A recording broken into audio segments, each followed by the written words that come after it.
国民党台北市50立委公办罢免的说明会，今日举行。王凤仪作为头一棒，面对罢团，指控伊就任后，甲党团的总调不分歧，去到中国面会中共政协主席王沪宁、王凤仪冇回应。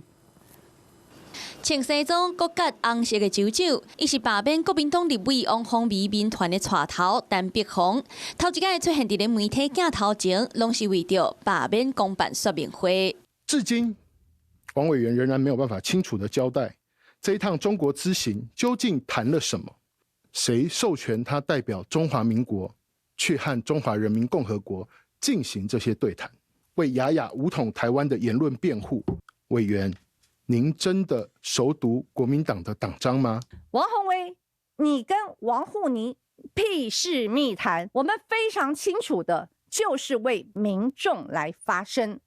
全程事实上有大批的媒体在每一场都有做采访。面对罢团针对王凤仪亲中的立场，王凤仪是家己做白夜讲政绩，对现役军人来做加薪，这时不是强化我们的国防，强化国防不是靠嘴巴讲，强化国防也不是靠丢在野党红帽子就可以达成。如果您认为帮军人加薪就是强化国防，那冻结他们的预算，不让他们买武器，难道是把他们的生命当作一回事吗？双方各表立场，不过王凤仪这的话，罢团阁想要问委员是讲唔对，也是真心话。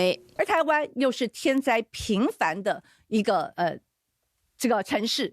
7月26日投票日是愈来愈晚，挺罢反罢正面对决，选情的战火是愈来愈烈。